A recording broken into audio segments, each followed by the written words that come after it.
اور کسی کے غریب کا ایک ہفتہ گزر سکتا تھا، تیرے کسی مسکین رشتہ دار کے گھر میں بھی کچھ سالن پک سکتا تھا۔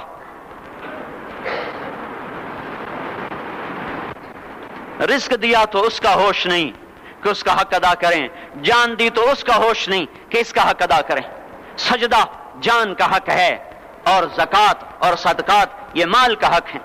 میں کب اپنے لیے مانگ رہا ہوں؟ میں کہہ رہا ہوں اللہ اپنے غریب رشتہ داروں کو دیں، ان کو تلاش کریں اللہ کے واسطے۔ اپنی بیویوں سے پوچھو سونے کی زکوٰۃ دی ہے؟ دے، ورنہ تو خود پکڑی جائے گی، تیرا زیور تیرے لیے گنجا سانپ بن کے تیری زبان کو ڈسے گا۔ ان کا میں نے تو بچیوں کے لیے سنبھال کے رکھا ہے، اس کی زکوٰۃ دو پھر ٹھیک ہے، ورنہ اسم کو توڑ کے اس کی زکوٰۃ دو، نہیں تو یہ مال پکڑوا دے گا قیامت کے دن۔ نماز نہیں چھڑا سکتی اگر زکوٰۃ نہیں دی، اور زکوٰۃ نہیں چھڑا سکتی اگر نماز نہیں پڑھی۔ مسجد بنا دی 50 لاکھ میں، اگر خود نمازی نہیں تو یہ مسجد بنانا اسے جہنم سے نہیں بچا سکتا۔ میرے بھائیو، اپنی جان کا بھی صحیح استعمال کریں اور اپنے مال کا بھی صحیح استعمال کریں۔ ہم ایسے اندھے نہیں ہیں کہ جو بچے نے چاہا لا کے دے دیا، جو بیگم نے مانگا اٹھا کے دے دیا۔ نہیں، ہم پہلے دیکھیں گے۔ اپنے اوپر حضرت عثمان رضی اللہ عنہ کے پاس ایک سائل ہے، حضور سے مانگنے آیا، آپ نے کہا عثمان کے پاس چلے جاؤ۔ عثمان سے مانگنے گئے تو آگے بیوی پہ لڑ رہے۔ کس بات پہ؟ یوں کہہ رہے، وہ باہر چھوٹے چھوٹے گھر ہوتے تھے تو باہر آواز آ رہی، بیوی کو کہہ رہے اللہ کی بندی، رات تو نے چراغ میں بتی موٹی ڈال دی، وہ بتی ڈالتے تھے نا اس کی روئی کی، تو تیل زیادہ جل گیا۔ تو یہ کہنے لگے یہ کس کنجوس کے پاس بھیج دیا؟ جو بیوی پہ لڑ رہا ہو کہ تو نے بتی موٹی ڈالی ہے تو یہ مجھے کیا دے، تو یہ دمڑی بھی نہیں دے گا۔ جب ان کو باہر بلایا اور خیرات مانگی کہ وہاں سے آیا ہوں، تو انہوں نے اندر گیا، ایک تھیلی اٹھائی، نہ پوچھا کہ کتنے چاہیے، نہ پوچھا کہ کون ہو، 3000 درہم اٹھا کے دے دیے۔ وہ حیران ہو کے کہنے لگا یار ایک بات تو بتاؤ۔ کہا کیا؟ کہا یہ مجھے تو نے اتنے دے دیے کہ میری اگلی نسل کو بھی کافی ہیں، اور خود بیوی پہ تو لڑ رہا تھا کہ بتی موٹی کیوں کر دی؟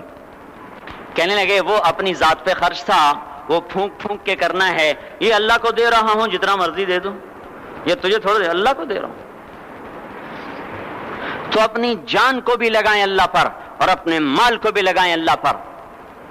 اور میرے بھائیوں، اپنی کمائیوں کو حلال پہ لائیں، اپنی اولاد کو اور بیویوں کو سمجھا دیں کہ ہم تمہاری خاطر دوزخ میں نہیں جا سکتے۔ یہ ہم اس پر توبہ کریں، اس پر توبہ کریں، اور یہ آبادی ہر وقت ہونی چاہیے مسجد کی۔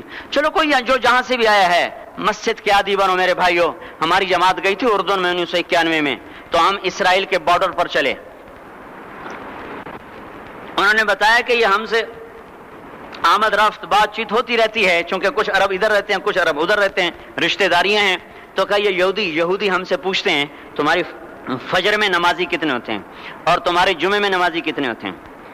ہم نے پوچھا یہ تحقیق کیوں کرتے ہو؟ ان کا ہماری کتابوں میں یہ ہے کہ جب فجر کی نماز کے نمازی اور جمعے کی نماز کے نمازیوں کی تعداد برابر ہو جائے گی تو یہودی دنیا سے مٹ جائیں گے۔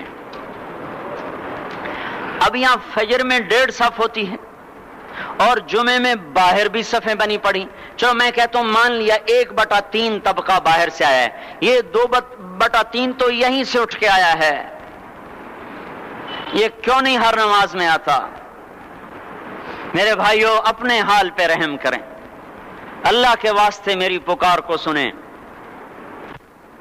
میں آپ کو کوئی فلسفہ نہیں سمجھا رہا، میرا روزانہ ہر جمعہ جب آتا ہوں میں یہی مضمون بیان کرتا ہوں۔ میں روزانہ آپ کو نیا بیان سنا سکتا ہوں، 360 دن ہیں، میں اللہ کے فضل سے آپ کو روزانہ نیا 360 دن میں آپ کو 360 نئے بیان سنا سکتا ہوں۔ میں یہاں بیان کرنے نہیں بیٹھتا، اپنا دکھڑا میں روتا ہوں کہ پوری گلستان کالونی جہنم کی طرف جائے اور میں ان کا پڑوسی ہوں اور میں انہیں جہنم میں جاتا دیکھوں اور میری ہائے نہ نکلے تو میں ڈوب کے مر جاؤں۔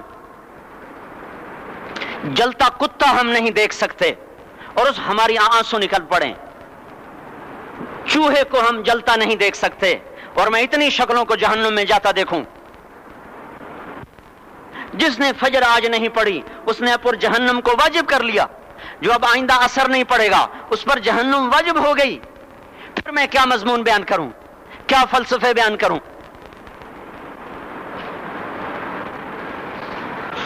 اس لیے میرے بھائیوں اپنی ذات پہ رحم کریں، اپنے بچوں پہ رحم کریں، اپنے گھر والوں پہ رحم کریں، مسجد کی دوڑ لگائیں، اپنے مال کو اللہ کے نام پہ خرچ فرمائیں تاکہ یہاں بھی جہان بنے اور وہ بھی جہان بنے۔ کیا زندگی ہے، چلتے چلتے سانس نکل جاتا ہے، پھر یوں مٹ جاتے ہیں جیسے دنیا میں کبھی آئے نہ تھے۔ پوتے پوچھتے ہیں ابا دادا کی قبر کہاں ہے؟ ابا کہتے ہیں بیٹا یہیں کہیں مل گئی، پتہ نہیں کہاں ہے۔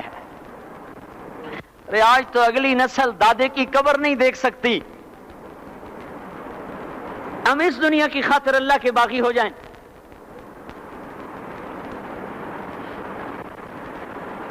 اس بے وفا جہان کی خاطر اللہ سے بغاوت کر جائیں جو ایسا مہربان، جو ایسا کریم۔ تو اس لیے میرے بھائیوں اللہ کے واسطے اللہ کی بارگاہ میں توبہ کریں اور اپنے اللہ کو راضی کریں۔ یہی میری فریاد ہے، یہی میری پکار ہے، میں بھی توبہ کرتا ہوں، آپ بھی اللہ کی بارگاہ میں توبہ کریں کہ کوئی کام اللہ کی منشا کے خلاف نہ ہوگا۔ اس کو سیکھنے کے لیے ہم کہتے ہیں تبلیغ میں جاؤ۔